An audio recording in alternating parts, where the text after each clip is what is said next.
The willingness of all Americans, men and women, young and old, to serve in the Peace Corps, to serve in all parts of the world, to serve at little pay, to do jobs that most of them have never done before, is one of the most encouraging manifestations of the American spirit.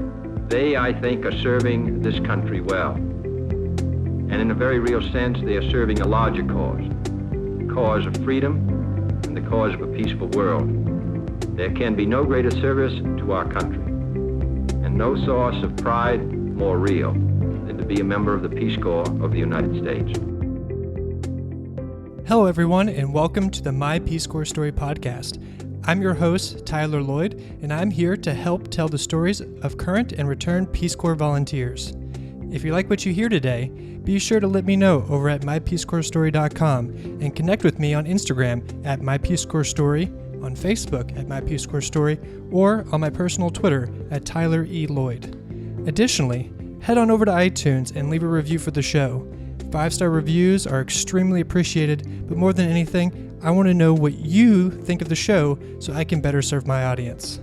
Today, I am very excited to introduce the My Peace Corps Story podcast. This is episode 1. For this episode, it's going to be a little bit different. I'm actually bringing on my friend, Jordan Wicker, who I met through another podcast that I helped produce, the Speaking Easy podcast.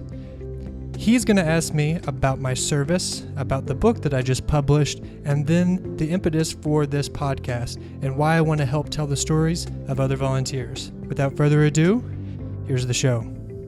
This is my Peace Corps. Peace Corps. My Peace Corps. My Peace Corps story. Story. My name is Tyler Lloyd, and this is My Peace Corps Story.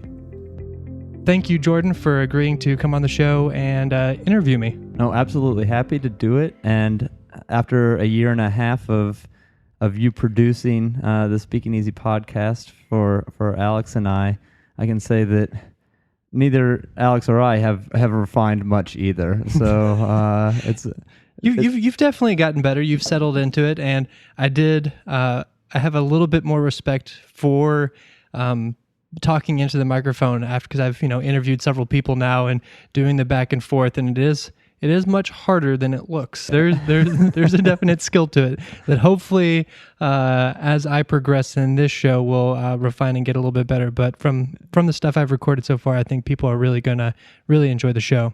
Great. I know it's exciting to have to see you have this other project. You've done so much great and free work for our show that I'm happy to give back. On this episode, I'm going to hopefully play a very minor role in basically moderating what will be mostly a monologue. Okay, yeah. So I don't know what he's going to ask me. I have a general sense because I asked him on the show to talk about my experience, my book, and the podcast, the My Peace Corps Story podcast. But I'm just going to turn it over to you, and you can take over. Absolutely. Well, again, I'm very honored to be chosen to interview you today for episode 1 of My Peace Corps Story.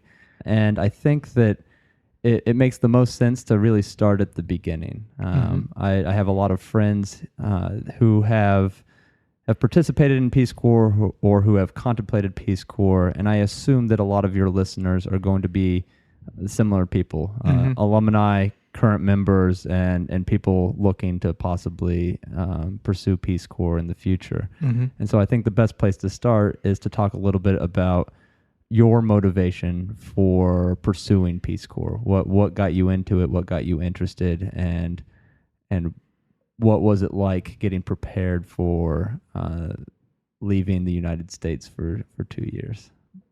I actually started applying to Peace Corps 3 different times. The third time was the charm. Right after undergrad, I didn't really have much direction of where I wanted to go career-wise. I had studied biology, thought I was going to be a veterinarian, then worked for several vets and realized that no, I actually don't want to be a veterinarian because animals just die on you, and that's sad. So I didn't know what I wanted to do, and I had always thought about Peace Corps. I knew that it was something that I wanted to do, to go abroad and to travel. I had studied abroad in undergrad, went to Australia, which isn't the most well, it's an exotic place, but still everybody speaks English. It doesn't take you very far out of your comfort zone. No. I still was walking around in the jungle and having those, unique experiences, but it wasn't, really off the beaten path. And that's always what I wanted to do. I wanted to go to the far off places that were romanticized in novels and on the pages of National Geographic. Growing up in Kentucky and just reading and watching the Discovery Channel, I knew that was something I wanted to do. And also I wanted to have meaning. I just didn't want to travel. And I knew from my experience studying abroad that it really makes a difference of being somewhere for a long period of time. I didn't want to go somewhere and be there for a week or two because I know that I would only be very superficial of anything that I did and anything that I experienced. So when I heard about Peace Corps originally when I was in high school, I was like, okay, this sounds like something worth doing, something that I would like to pursue. So I started the application right after undergrad, and I didn't finish it. I was like, well, does this make sense? Like, what are my motives and what does this tie into? I didn't want to just go because I didn't know what I wanted to do with my life. I thought that was sort of felt like a cop-out to me. I was like, well, no, I need a little bit better direction. So then I started working a job and said, well, okay, working a job's not that great. I think I'm going to apply, go do Peace Corps, and then come back and do grad school. And at that point, I decided that I wanted to do something in environmental policy.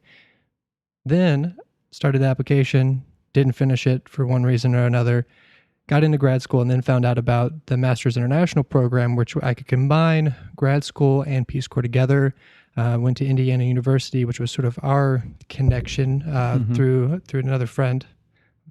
And so I applied to Peace Corps at the same time that I was applying for grad school, got in, and then one thing led to another, and then I was sent off to Burkina Faso to live and work there as an agriculture volunteer for 2 years. All right, so you were creating the segue for me because that's good. I know, again, having had plenty of friends who have gone through this process and have kind of also shared, and I think a lot of people do, this romantic idea about traveling abroad, but not traveling abroad in a touristy way, but living in a space, being of the place by the end of it, that sort of thing.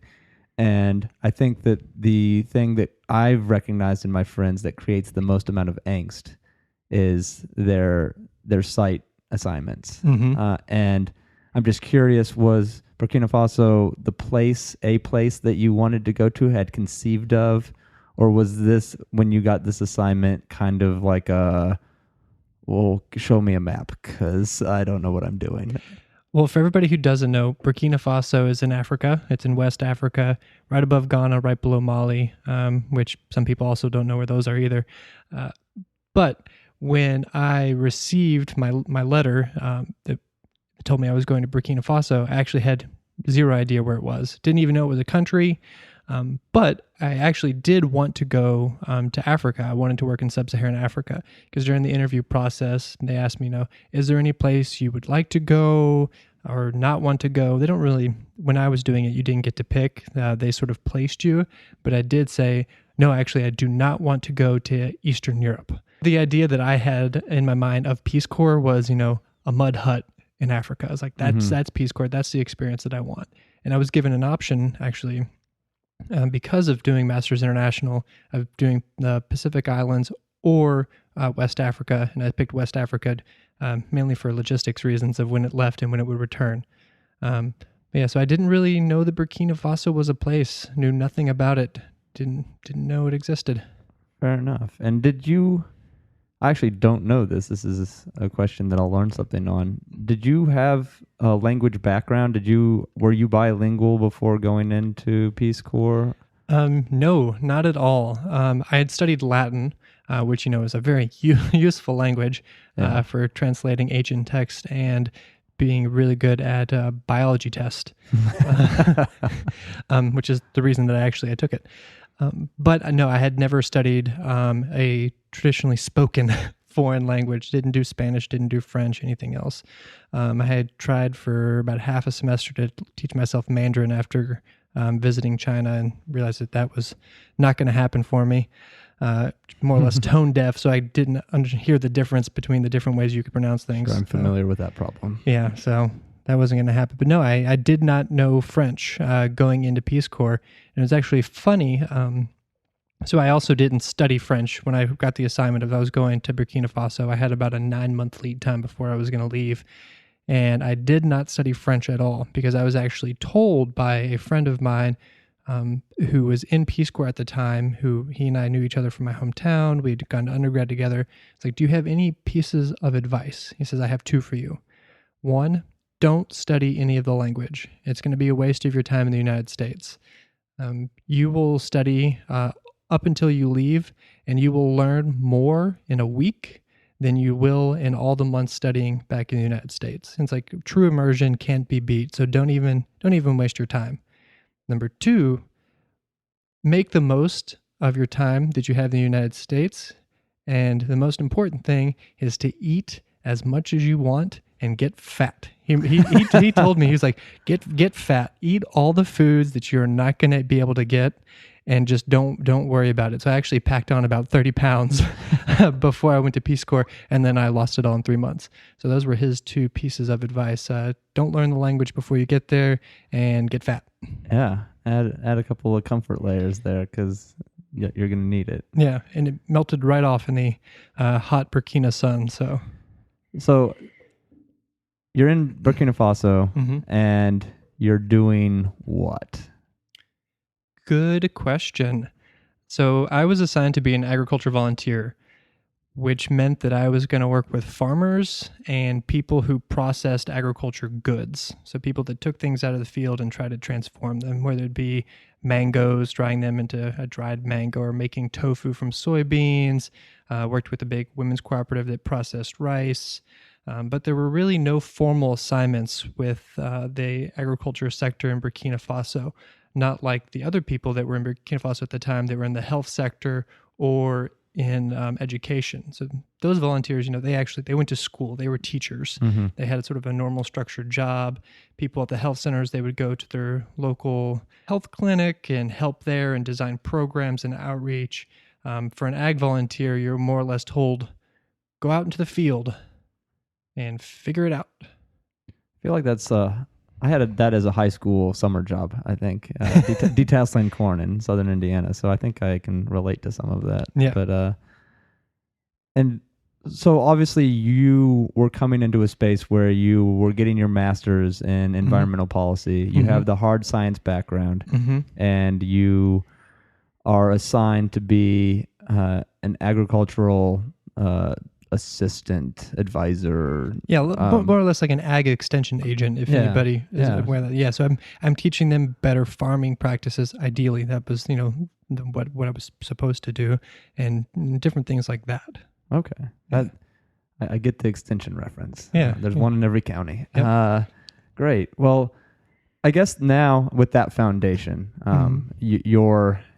your motivations for pursuing Peace Corps and kind of the foundation of your location and what you're doing. I think that the next place, especially because of the book that you've written, that we want to go is, I can imagine that a lot of Peace Corps volunteers both are romantic going into the process and become nostalgic, even when it's not all good, about their experience and get the impulse to write about it. Yes. So what were those impulses for you? When did they start?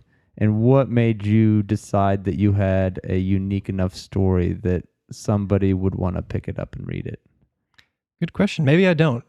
We can start there. Maybe my book is horrible and it's not worth reading. But I think it is. I've gotten some good reviews so far. Well, I'll admit I haven't finished. I've gotten through about maybe a quarter of it. But you still want to keep reading. But I'm still reading it. Well, that's a good sign. And that's a good sign because I finish a book a month. So okay, you found a reluctant reader. Well, that's good.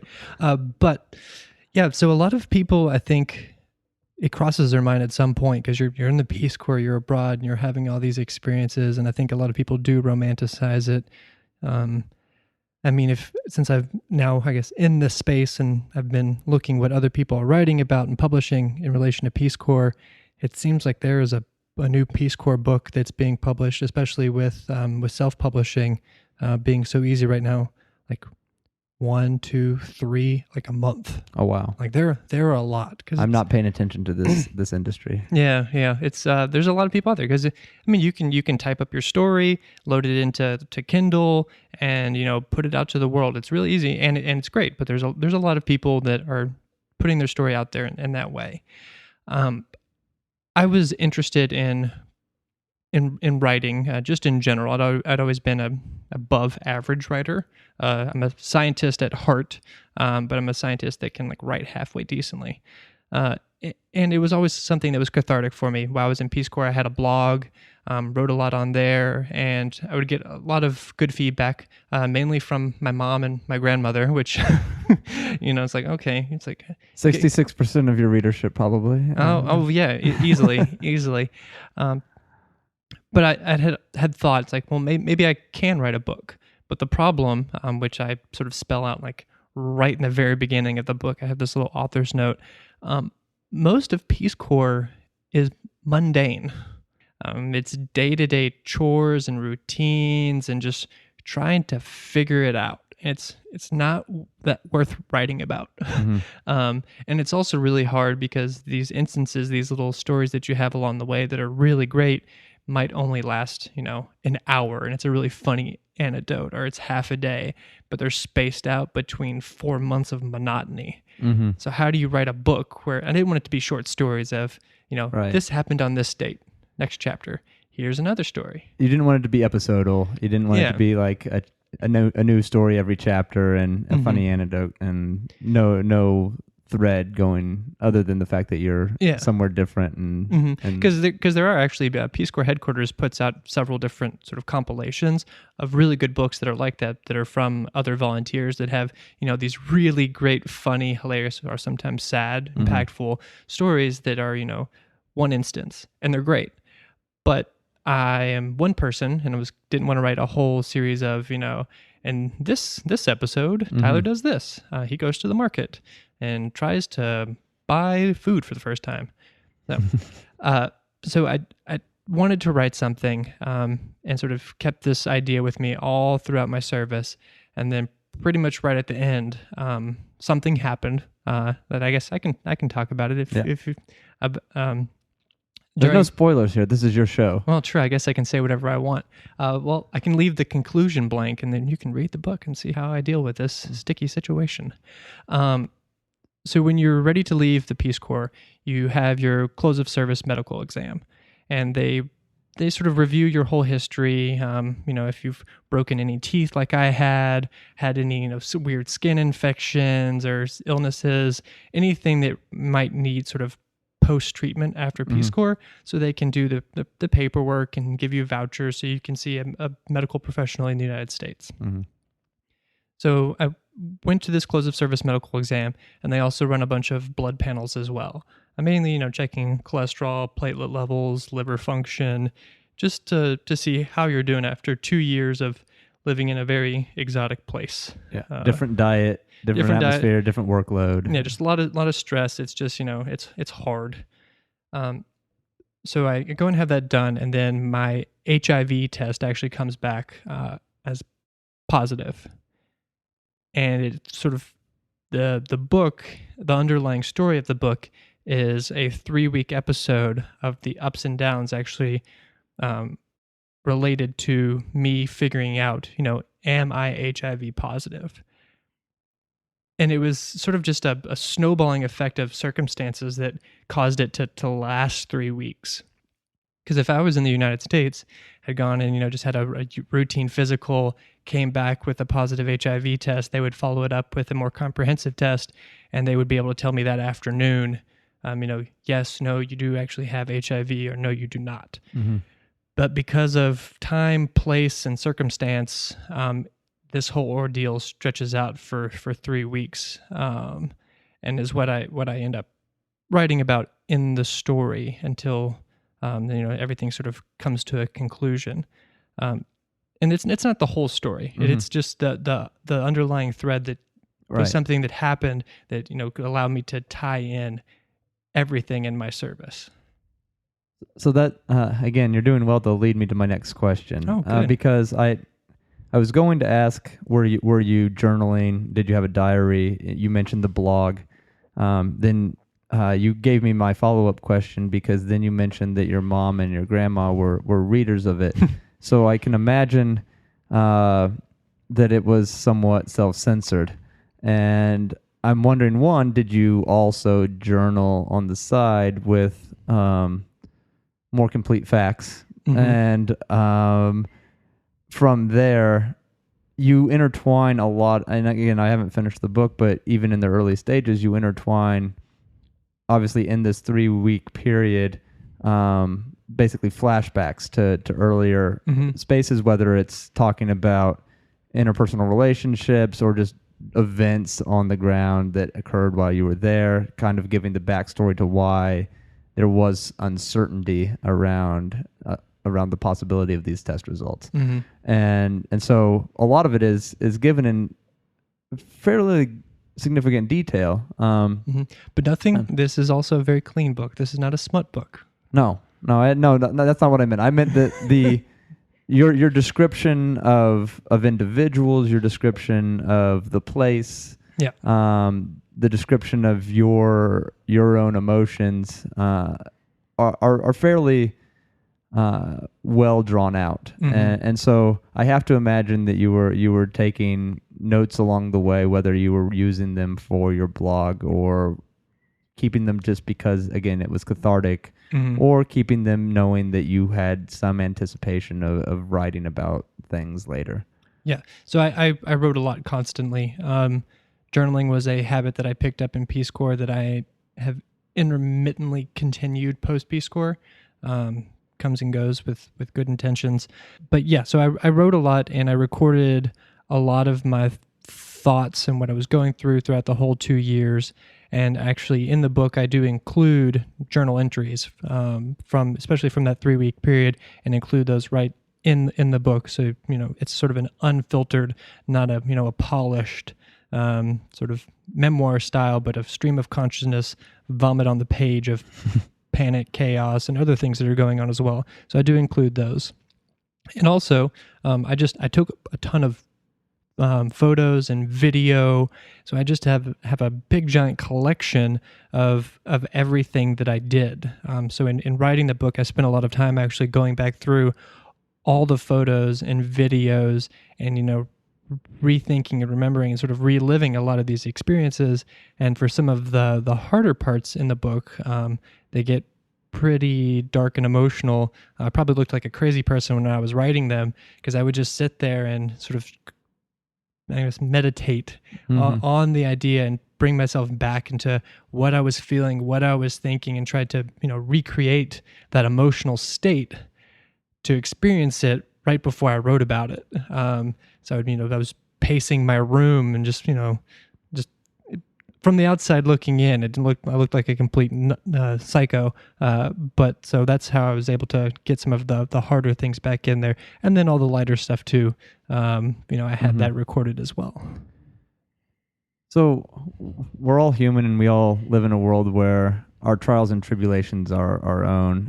But I don't think it's any stretch of the imagination for people like me who haven't spent 2 years abroad in a small rural community where I don't speak the native language, that the ups and downs and the emotions and the feelings and the experiences, the memories and the nostalgia that are attached to those might come in more extreme waves, and more heightened highs and more lower lows and that sort of thing. And I think that for listeners like me for this podcast, it might be helpful if you explain outside of necessarily the context of the story in the book, because that is one particularly intense episode.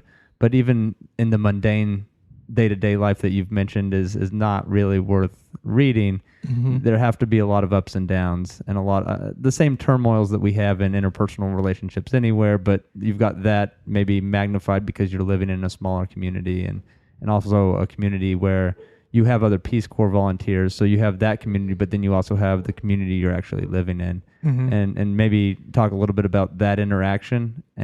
So both the Peace Corps community to that community, and then also just how that plays on your emotions. You're definitely right. The highs were higher and the lows were lower. Everything was sort of augmented throughout my service in Peace Corps. As far as the relationships with people in my community, it was really hard in the beginning. Well, one, because I had just learned the language. So I spent 3 months learning French, then was put in a community, and then quickly realized that maybe 20% of my community at best actually spoke French well enough to communicate with me, or at least confidently enough to want to communicate me. So then I had to start learning a second language and a local language. So there was a big lag time there. So it was sort of just feeling lonely. And even though I was with a community of people that were constantly, checking in on me, making sure everything was okay, I felt like a child. Because I didn't know how to express myself, and it was sort of that frustration that sometimes you see with a 2-year-old of just, I don't know how to communicate what I need or what I think. And especially from coming from the United States, a lot of people that do Peace Corps are, type A personalities, pretty intelligent, and I always prided myself on my ability to communicate and to express myself and use big words, and I couldn't even put a basic sentence together. And I would walk around in village, and for the first month, I had to ask small children in basic language, where do I live, and can you please take me back to my house? I just felt useless. And so this whole thing sort of spirals, and you're just doubting yourself as if I can't get through basic everyday functions, right? How am I supposed to help this community? And that's sort of where it starts, of just, I guess, sort of the mundane stuff, and that's a lot of emotion there. And then, but then you have these little moments where things click or they work, and just the smallest little instances, sort of across, I think actually in most places, they have a local word for, foreigner. In my local language, it was tubabu. And people would call me tubabu and oh, tubabu, tubabu, tubabu. And to me, it felt like, as always people were saying, oh, you don't belong here. You don't belong here. You don't belong here. And I remember one of the first times that a small child who I had sort of corrected and said, my name is actually Tyler. My name is Tyler. My name is Tyler. I was biking and he waved at me and he said, hi, Tyler. And it just I broke out in tears. I had been called my name by someone in my community. And it was one of the first times that just sort of a stranger, because I had, at that point I had friends and family, and they knew my name was Tyler. My host mom wasn't calling me Tubabu. She knew my name. But just to have a person that I had interacted with sort of daily on just a superficial level, a kid that just sort of yelled at me as I biked down the street, actually yell at me and call me my name. He then still asked for money or candy after the fact, but at least he addressed me with my name. So those are sort of the things that sort of bring these upwelling of emotions that otherwise are just it's just your name. All right. Well, with 2 young nephews, I can relate to the joy that comes from them finally calling you by name, even if it wasn't in those extreme circumstances. I can see I feel like that's a quintessential example, I guess, of kind of the world that you're living in when you're in Peace Corps. And I think that with that, again, as the foundation, we've heard a little bit about your time and your experience there and your motivation for writing the book. And obviously all of that kind of plays into now being on this podcast and pursuing this podcast. But we really haven't talked much about the framework, what you envision doing with it, and what your goal is and how you'll feel accomplished at the end. So I guess first question is, what should listeners be expecting when it's not me talking to you in episode 1 for the podcast? So then I will be the host, and I'll be the one interviewing and talking to current and return volunteers. And what I really enjoyed about writing my story was just the cathartic nature of reflecting, processing, everything that I had gone through and putting it into words, and also having an opportunity to finally share it with people, with friends and family, because I feel it's a little bit more digestible in that format, even though, it is a book. But always I felt very superficial when I was sort of explaining my service. It was, I did this, I ate that, I got really sick one time, but it was great. So this actually gave me an opportunity to really dive into the highs and the lows and really explain myself and put into words my experience. And because of the podcast that I already had with you, and I'd been doing podcast and seeing how they could be used as a medium to tell stories and share information.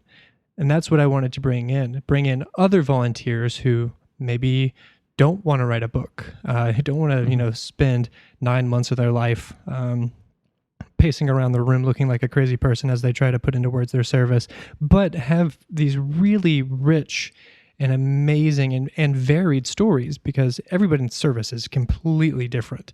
I serve with people that were an hour bike ride away, that our two stories don't even match up of what we did. And, I lived in one little tiny country, and I wanted to provide a way where people could sit down, talk with me, and really share their story, their unique story of what it meant to be a volunteer, what they experienced, what they saw.